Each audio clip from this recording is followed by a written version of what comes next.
The penultimate round of the 2022 Formula 1 season comes to its staple venue here in Melbourne for the Australian Grand Prix. And coming off the back of a hectic sprint race in Bahrain, the paddock could feel the tension in the air. Ferrari and aarava come into this weekend massively under pressure, having had a less than ideal time in Bahrain.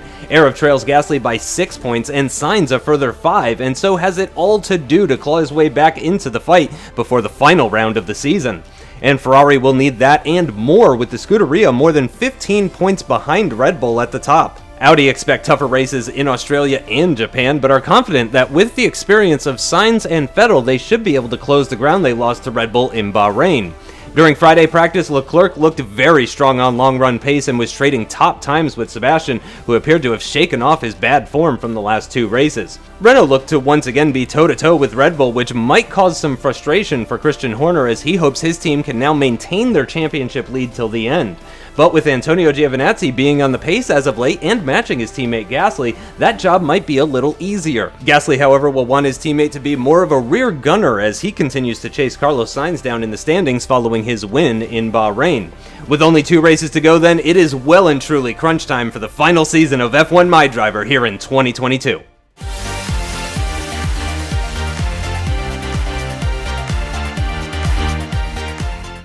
The time has come to see how the drivers will line up for the penultimate round of the 2022 season, and it's Vettel on top and alongside a Ferrari, but it's the Ferrari of Leclerc that joins him on the front row, and with no sign of the other prancing horse on row 2, as Ocon snatches 3rd position and puts a bit more space between the Audis, as Sainz was only able to go 4th quickest in Q3. Row 3 features another championship protagonist, with Pierre Gasly getting 5th position for Red Bull. He'll saddle up next to the leading Mercedes of Max Verstappen, a bit lower than we've seen from him recently.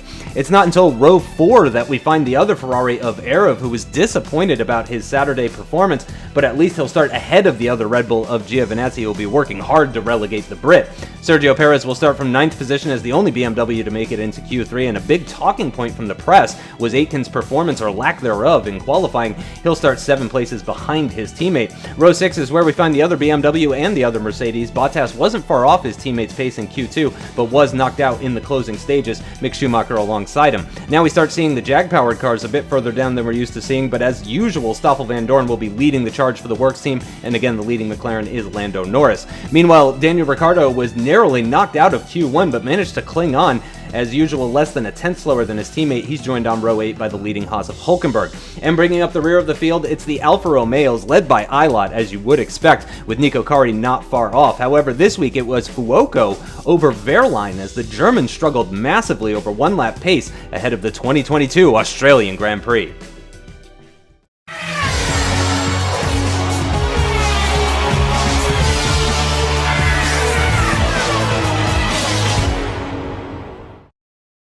Hey, what's going on, guys? Aarava here, and welcome back to my F1 MyDriver crew and episode number 13 today for Season 8 at the Australian Grand Prix, the penultimate round of this season. If you did miss the last episode at the Bahrain sprint race, be sure to go check that one out before you see this one. But this man is in the driving seat of the championship right now. Carlos Sainz ahead of Pierre Gasly, and then ourselves in P3. And with only 2 rounds to go, it is crunch time in F1 MyDriver. And this final season, we've pretty much got nothing to lose in this race. Myself and Leclerc, we need to throw everything at this race if we want to have any chance of even fighting back in the Constructors. But I need to personally really fight back to try and claw back anything in this Drivers' Championship. Sainz, even after placing lower than me and Gasly last race, is still in a decent, comfy lead in the standings, as you can see in the bottom right. Pierre Gasly improved his chances potentially after he won the Bahrain sprint race. But in the past seasons of MyDriver, Australia has always been a great hunting ground for myself, and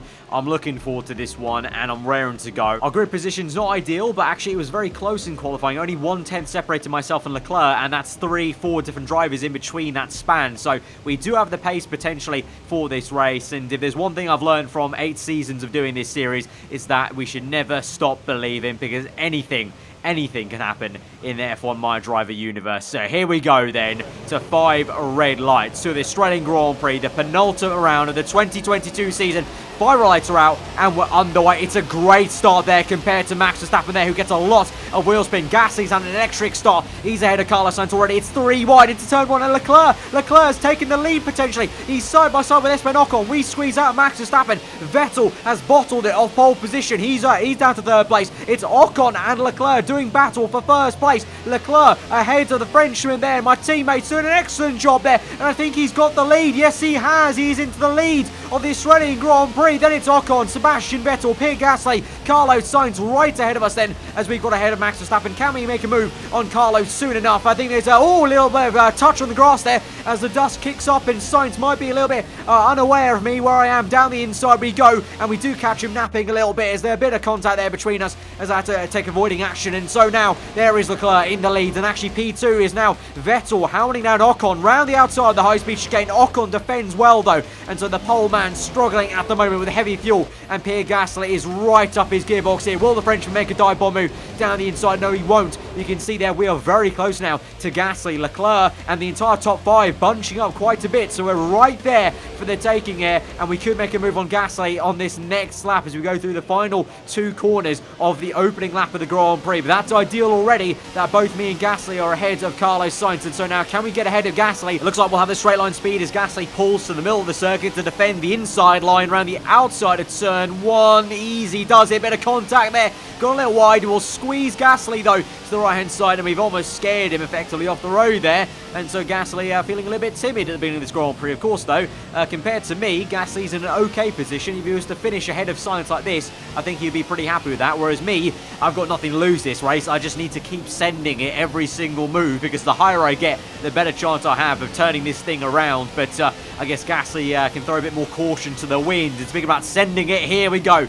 Down the inside of Sebastian Vettel. He's going to do well on the outside to keep his car there on the curbing. He's going to have the outside line here. We're going to have to back off a little bit as it really tightens up, and Vettel almost pinches us into the apex there. But we have enough room to switch it back to the other side of the track. And now we're on the outside of the last corner. We get initial good traction, but then look at this. The speed of the Audi just pulls Vettel through, and now I'm squeezing him very hard towards the right hand side, and look at that, Pierre Gasly out of nowhere is coming through around the outside of both of us potentially, and so the Frenchman's made a fantastic move potentially for 3rd place in the Grand Prix. He's used myself and Vettel squabbling to his advantage there, and we're literally almost pushing Gasly through up the road there, so I was right up his gearbox. But no, he's through up into 3rd place. So there you go. The patience of Gasly is paid off. And now we're still fighting Vettel round the outside one last time for good luck there, Vettel. And we're up into P4. But no love lost there between me and Sebastian Vettel. We've had countless fights in the F1 MyDriver series, and there's one more to add to the tally, but we now need to try and re-overtake Pierre Gasly if we can. Meanwhile, back down the order, this is a big scrap between Max Verstappen, Sergio Perez I think that is, and Antonio Giovinazzi. Giovinazzi with the much better qualifying than his teammate there, but the opening lap wasn't too great for the Italian, and he's now swamped in a battle as Perez tries to go the long way round. He gets squeezed out, and so it's going to be 2x2 the BMW cars there as Perez gets squeezed out quite nearly off circuit completely by the Mercedes car and the Red Bull car. Speaking about the Red Bull car, here's the other one. Pierre Gasly again will go fighting with him, and we're on the inside of turn 1. Lovely camera angle that is, as we're all almost dancing together in a bit of a showmanship kind of race. And here we go, up into P3, move across the racing line, and that is finally done once again. This car is working very well indeed around this circuit, and whilst we overtake Gasly, his teammate Giovinazzi makes a nice little neat pass down the inside of Max Verstappen. So at least Gio is going well in this race. Gasly maybe not as much, but like I said, he's maybe throwing some caution to the wind. But like I was saying, this car is working very well because Charles Leclerc is out in the lead at the moment and is looking very comfortable ahead of Esteban Ocon there. We're in P3 trying to chase after Ocon as rapidly as we can. If we can make this a 1-2 for Ferrari, that would be absolutely epic, but it's a bit too soon to be talking about that. We're yet to even make our first pit stop, being a 2-stop race here today. There's plenty of strategy to go into this race, so I'll just have to see, but it's looking good for now, but I don't want to jinx anything. Whilst we've been talking about that, we'll be looking at a replay camera of Jack Aitken way down the order from his teammate in second place there. He's stuck in major traffic with the Jaguar and McLaren cars there, so he's having a dismal afternoon. Very, very odd considering the pace of Ocon at the moment. His teammate doing much better in second. Not for long, though, now, as we have DRS onto lap 7 on the outside here on the left-hand side of the circuit into turn 1. Taking nice and easy, though, to straighten up the car faster. Bit of oversteer, but we have got it, and we've got the much better momentum off that corner, and we're going to power pass on the left-hand side. He squeezes us towards the grass, though, so I had to let off the throttle. I was a little bit scared of him pushing me straight into the grass, but now we're still there on the inside. Ocon will have to let off a little bit to give me the room on the outside. It doesn't work out, though, for us. And to be fair, he's doing a stellar job at defending at the moment. I just can't seem to crack him. So he's doing a great job. And Jesus, look at the amount I'm pushing the car there on the rear end and nearly snapped the car straight into that wall on the right. That would have been an absolute disaster and pretty much my championship hopes over. So, yeah, you can just see how much this means to me. I'm pushing as hard as the car will go to try and get this second place and do well in this Grand Prix. And I will be pushing even harder to try and catch my teammate if I can.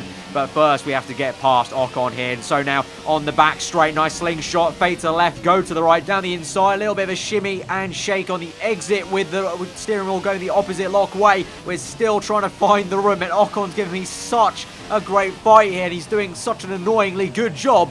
But we finally make it through in the last corner on the inside, and we're up into P2. DRS wide open, try and push past. Up ahead is then Charles Leclerc. So let's go chasing after our teammate here.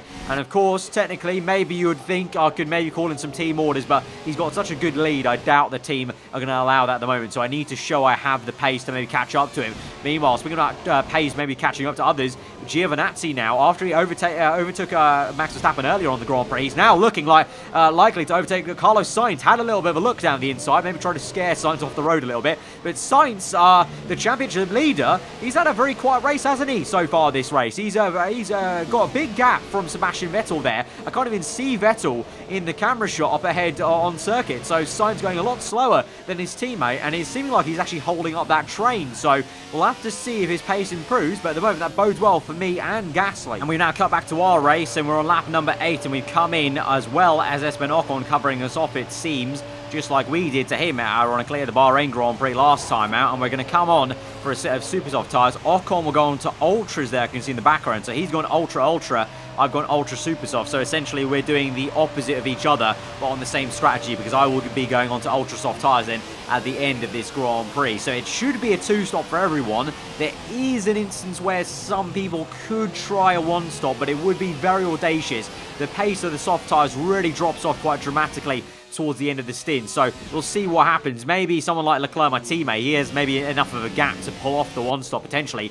But at the moment, Leclerc, the both Red Bull cars and the Audi of Sebastian Vettel all stay out on their ultras for a little bit longer. So all 4 of them potentially trying that 1-stop. We'll have to see. But for now, definite 2 stops are myself, Ocon and Carlos Sainz. So we'll see which one pays off better as we now go down the inside of the Alfa Romeo of Antonio Fuoco, making our way through some traffic now on lap number 10 up into P11. DRS open for the second time, and hopefully making our way smoothly through that traffic. We'll have to see and just pray a little. But in seasons gone by at Australia, it's been pretty easy to actually navigate the traffic. It's not been too bad here at the street circuit in Melbourne Albert Park. But Ocon passed the Haas car as well. Nice little cut on there. Watched him go around the outside of the high-speed chicane, so he's finding some good pace on the ultra-soft tyres. Be interesting to see how his pace compares to mine in terms of course, he's technically on the faster tyres. So we'll have to see if he pressurizes us at all. Maybe so we get held up by cars like this. Daniel Ricciardo, no stranger to giving me a good fight, even though I'm trying to get through the traffic here on the outside on the left of turn 1. And you can see he does a really great job under braking there. And we have a bit of a seesaw effect into the brake zone, trying to scare the other one off the road in a way. And now we do a bit of a shimmy and down the inside that had a little fake to the left, but we made it, squeeze him out, and we finally get that. But once again, Ricciardo puts up a decent fight. But he's, again, behind his teammate, his younger teammate, Lando Norris. Lando Norris has done so well this season so far, ahead of in the points in the standings of Ricciardo after what was a dismal season in 2021. This season, doing a fabulous job, but probably not fabulous enough to keep us behind. Down the inside we go, big dive into turn 1 across the curbing, and we're up into P6 now, so making very, very good progress. And the same could be kind of said of Esteban Ocon down the inside the Alfa Romeo, but you can see there, there is that Red Bull, and that's Gasly right behind that McLaren there. The Red Bull in the background is Antonio Giovinazzi, and that Audi is Sebastian Vettel. Carlos Sainz is still further back. That's Vettel on soft tyres, Giovinazzi on softs. I'll put a good amount of money that Vettel's also on soft tyres, but there is Carlos Sainz way back in this race on ultra soft tyres, and his pace is just not improved at all. Like, it's very worrying for him, actually. He's going to be a tail end of the points here, and that's exactly what me and Gasly need. That's the kind of miracle me and Gasly almost need. But we'll worry about that a little bit later as we now try and make a little move down the inside of Mick Schumacher. Doesn't work out. Slow down the car, plant the power now, and it's an effective switch back on the racing line. Straighten the car so much faster, and it's inches of room there between my front right tyre and the grass. But we do make it, and we're up into P5 of the Grand Prix, and soon it might be up into P3 once again as the Jaguar car's having issues down the inside of Van Dorn, my former teammate there, really struggling for tyre wear now. These are both the Jaguar car's super soft tyres are clearly going off, and so Nico Kari will be easy pickings as we move and swoop back to the racing line and almost dance around the circuit here down the inside. Lovely work there, and we will be up into P3 ahead of this massive train of traffic, which Ocon and all those cars behind still have to navigate. Gasly, Giovinazzi, Vettel, and Carlos Sainz right at the end there. You can see, actually, look at that gaggle of cars. That's actually ridiculous how many there are. 1, 2, 3, 4, 5, 6, 7, 8 cars, all within the span of, what's that, a mere like 2-3 seconds. Absolutely crazy. Look at that background shot there as Gasly is trying to find his way through the two Jaguar cars. The two McLarens go side by side just ahead of Esteban Ocon there, and Gasly's going to want to, be a bit cautious. He doesn't lose a bit of his front wing trying to make a stupid move on one of these Jaguar cars, and he does so as he remains calm. The Mercedes is in, McLaren's in, one of the Jags is in, and now Gasly will have to try and overtake this second Jaguar on track, fair and square, and go racing with him. DRS wide open, but the Jaguar car has some decent straight line speed. Jaguar v Chevrolet power, and pretty equal as it seems. So can the Red Bull man make a bit of a dive here on the inside of the end of sector 1? Not quite, and that Jaguar car is doing a great job for me though at holding him up, because we are in a net P2 position, because it would be Gasly in P3 and Ocon. Actually, I haven't mentioned that yet. Ocon is technically now behind, or not technically, is behind Gasly now in this race, as Gasly makes a lovely move around the outside of the Jaguar car into that right-hander. What a sensational move there by Pierre. Great one, great one. So he's up into net P3, and yeah, Ocon is now behind him. So the Red Bull man has effectively jumped Ocon in an overcut strategy with the Ultra Soft. So inspired strategy there. Meanwhile, talking about a bit of an uninspiring race so far, Carlos Sainz really far back from this train, which is led by Gasly and tail-ended by Giovinazzi. And you've got Vettel in the middle, Ocon there, and the McLaren. You can see Sainz is quite some way back in the back of that camera shot there. And I think if I can count correctly there, I might be mistaken, but once this McLaren and Jaguar get out of the way and make their first pit stop of the afternoon, there they go. And so I think it's now Carlos Sainz will be in P7 on the road. So that's definitely not ideal for him, but very much ideal for Pierre Gasly and, crucially, more myself. So we'll keep an update on that and keep you updated on where Carlos Sainz is. But P7 for now, that's looking good. But meanwhile, out in the lead of the Grand Prix is still Charles Leclerc on those soft tyres there. So, like I said, he might be well going for a one-stop in this race. He has the pace, it seems like. He has the gap. Nonetheless, I mean, even if his tyres hit the cliff at the end of the race, I think he has the gap at the moment, because he's about 12 seconds ahead of me in P2 there, trying to do my best to chase after him, but a 12-second gap in the same piece of machinery is just near impossible. So I'm trying my best to just push on, because if the Red Bull cars and Vettel's Audi are not making a second pit stop, I need to be wary that I might need to come back in this race and re-overtake them on faster tyres. And because the only guys left on that strategy with me are Ocon and this man Carlos Sainz on ultra soft tyres. Likewise with Ocon, and he's coming in now for that second pit stop very early, of course, and along with Max Verstappen. So Verstappen was also on that two-stop. There's Ocon in, and so he's on to super soft tyres. I imagine Sainz and Verstappen here. Yep, super soft tyres, and for Verstappen it'll be the same super soft tyres. So these three guys are doing my strategy, but just the other way around. I'm going on to ultras. They've already had that ultra stint, and they're now onto the super softs that I'm currently on and going longer into this Grand Prix. So that's why I wanted to personally swap that round to do it that way, because if I do fall behind in a bit of traffic like Ocon here, he's got that Jaguar to overtake up ahead. I want to be on the fastest tyre possible, on the lowest fuel possible, to re-overtake cars if that needs to be the case, basically. But we're now focusing on this chasing fight between Antonio Giovinazzi and Sebastian Vettel. The Red Bulls looking pretty damn hungry. DRS wide open, pressurising the German, and he's locked up. It's a bad mistake there for the man in Audi, and Vettel is down to P5. That will be Giovinazzi up into P4. These guys potentially going to the end of the Grand Prix, and so that's not a great sign for Vettel. But even worse signs is Carlos Sainz. He's now being pressurised by Max Verstappen. All season long, the Audi has definitely had the power in a straight line to beat a Mercedes car, but Verstappen just waltzes past. And now I'm starting to think, and I think the question has to be asked, does Carlos Sainz have a car issue here? Because he's literally just been walked over by Max Verstappen there in the monster Mercedes car. And I know the Mercedes car's had upgrades, but not that great. And actually now, here's the confirmation, because this is only like a lap or two later, and Carlos Sainz is being attacked now by the Haas Chevrolet car of Pascal Wehrlein. The Haas Chevrolet has not been a great car all season long. It's had such horrendous balance issues ever since the pre-season. Of course, they got that surprise win at the British Grand Prix in round 2, but that was very much a surprise due to the kind of nature of the strategy and the penalties that were applied there. And Wehrlein, though, in just a straight horse race, is able to power past Carlos Sainz. So I think we can probably confirm Carlos Sainz has some kind of car failure,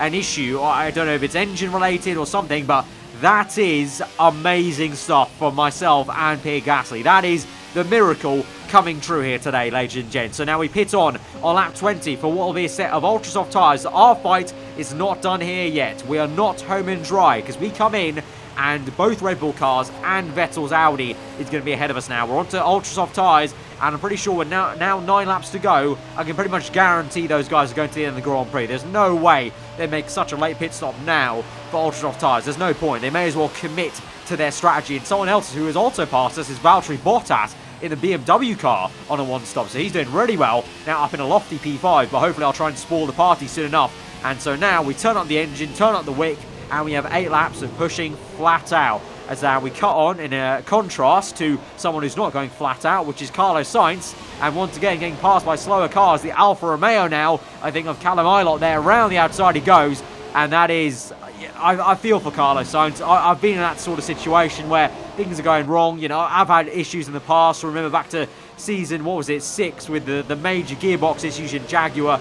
You know, you feel for him. You really do. He's just been overtaken so easily by 2 cars, and he's helpless out there. He can't do anything to help his car now, and he's pretty much stranded. But we now focus on to our fight, and it looks like we have some very decent pace here on these ultra soft tyres. Actually, it was good to note that you might have just seen before I made my pit stop, Esteban Ocon put in a fast lap of the Grand Prix. So that was the kind of the catalyst for me to make the decision to come in, seeing him in that Renault set a fastest lap of the Grand Prix on super softs, i.e. I could go even faster on ultra soft tyres, and that's exactly what I'm doing. Get the slingshot momentum there off the high speed chicane round the outside of Valtteri Bottas's BMW Williams car, and we're ahead now. Now we chase after the German in the Audi, Sebastian Vettel. But you know, we've got the laps in front of us. We know what we have to do. It's just about executing on the plan and trying to get back up into P2. And if we can do, coupled with Carlos Sainz now, you know, clearly outside the points, this is going to be a big swing in the championship, and exactly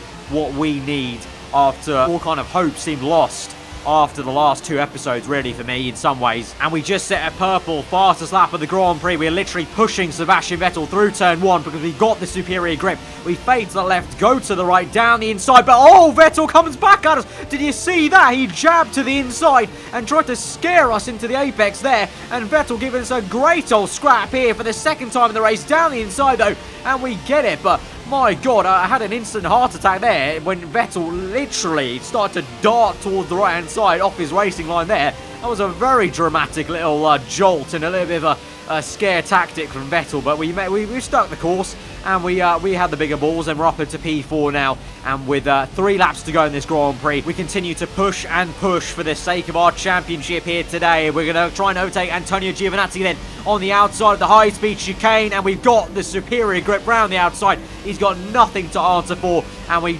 drag and wrestle the ring in the neck of that car on the exit there and push on to catch up to this man then, Pierre Gasly. What did I say, guys, earlier? the soft tyres, that tyre wear is going to kick in big time right at the end of the Grand Prix, and pretty much their tyres are starting to go off the cliff now. So it's only a matter of time, surely, and just a matter of patience for me to overtake this man, my rival now for the last 2 seasons in F1 MyDriver. Here we go to the left-hand side. He moved to the inside of the circuit to try and defend his position into turn 1 of the last lap of the Grand Prix. Round the outside, we've gone a little bit wide though, not got the traction. Gasly comes back at us. We open DRS. Gonna have to try a second time now. Down the inside, into the right-hand, a hairpin. Gasly on the outside is going to squeeze us into the apex. We'll hold the outside line, try and plant the power down as early as we can, kick up the dust. Down the inside, the next right-hander, he's still there on the outside, but he tucks in then, and surely that's him accepting defeat into the Sector 2 section, and we're up into second place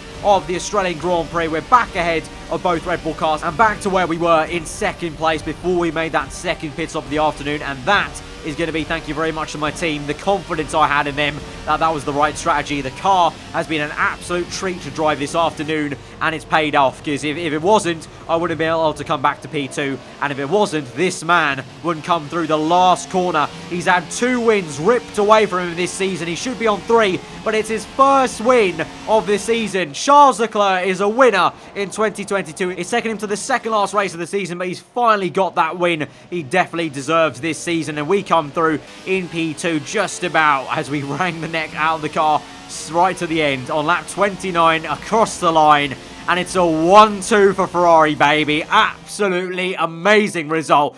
And what did I say at the beginning?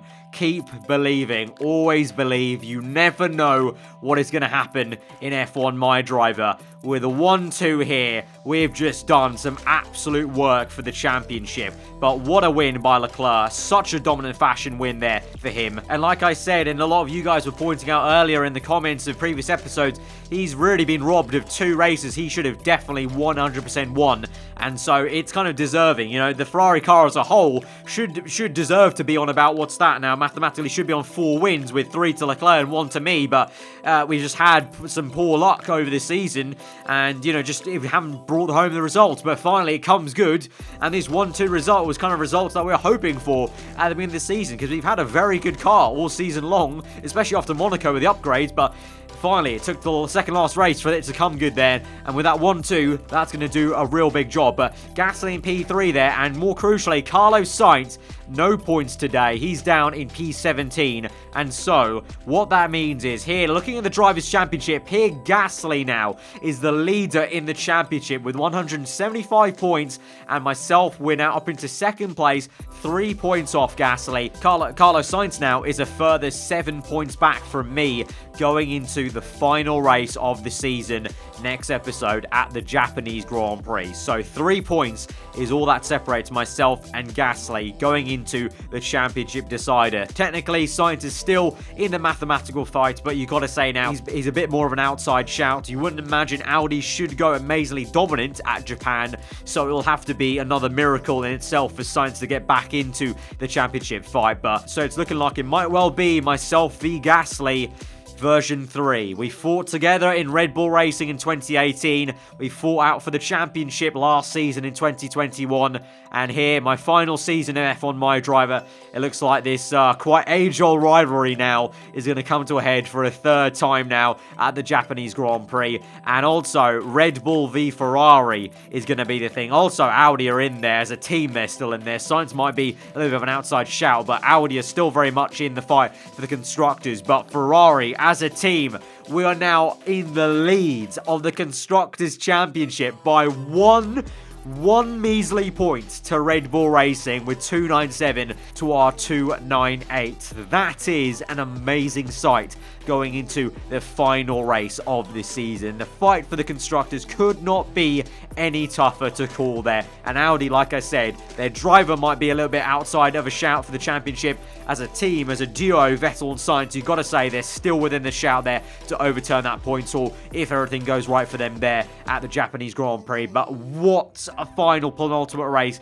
to set up the final race of F1 MyDriver career mode, guys. If you have enjoyed the episode, smash that like button. Let me know what you thought in the comments below. If you're new around here, do get subscribed for weekly full-on content, guys, and I will see you guys next time. Goodbye.